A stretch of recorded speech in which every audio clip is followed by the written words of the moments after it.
السلام علیکم۔ آج میں ایک دفعہ پھر حاضر ہوں حبیب جالب صاحب کا بہت خوبصورت واقعہ آپ لوگوں کے سامنے پیش کرنے کے لیے۔ ہر کامیاب مرد کے پیچھے ایک عورت کا ہاتھ ہوتا ہے۔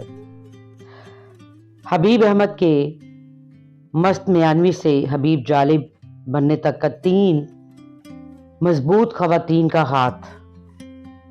سب سے پہلے ان کی والدہ جنہوں نے جالب کو پیدا کیا، اصولوں پر ڈٹ جانا سب سے انہیں گٹی میں ملا۔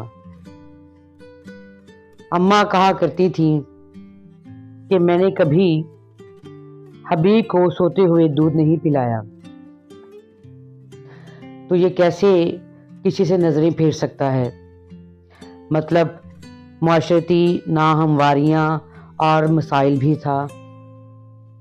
جالب صاحب ابتدا میں روایتی غزل گو شاعر تھے، جگر مراد آبادی سے بہت متاثر تھے اور اسی رنگ میں غزلیں کہا کرتے تھے۔ برگ آوارہ ان کی پہلی کتاب کا شعری مجموعہ تھا جو غزلیات پر ہی مشتمل تھا اور مکتبہ کارواں سے شائع ہوا۔ یہاں جالب کی زندگی میں دوسری خاتون جو کہ ان کی چھوٹی بہن رشیدہ بیگم ہے کا کردار بہت اہم رہا، جن کی وجہ سے جالب صاحب کتاب ہوئے۔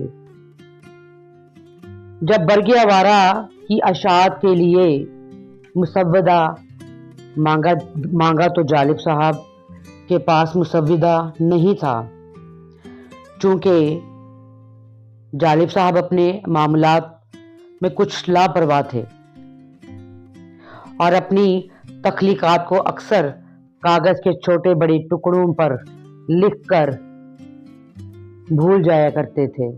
سگریٹ کی پنیوں پر، پیکٹ پر تو ایسے ہی کبھی کرتے کی جیب میں، کبھی واسکٹ میں رکھ کر بھول جاتے، جسے ان کی بہن اکثر کپڑے سنبھالتے یا دھوتے ہوئے سنبھال لیتی تھی۔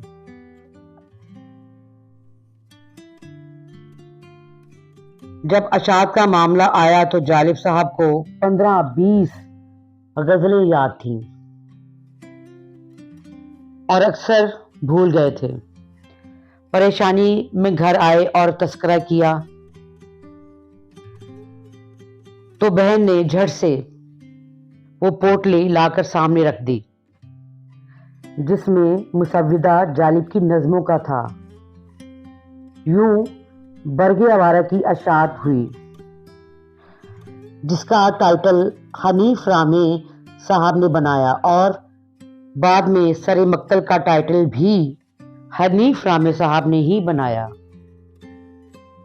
جالب صاحب کی شادی اپنے سگے چچا کی بیٹی ممتاز بیگم سے ہوئی، جو خود بھی ایک درویش صفت خاتون تھی، جنہوں نے نہ صرف جالب کے مقصد حیات کو سمجھا بلکہ اس میں کبھی رکاوٹ نہیں بنی، بلکہ شانہ بشانہ ان کا ساتھ دیا، حوصلہ بڑھایا، کبھی تنگ دستی کا شکوہ نہیں کیا۔ اولاد کی پیدائش سے ان کے پالنے کے مراحل بہت تکلیف دہ ہوا کرتے ہیں۔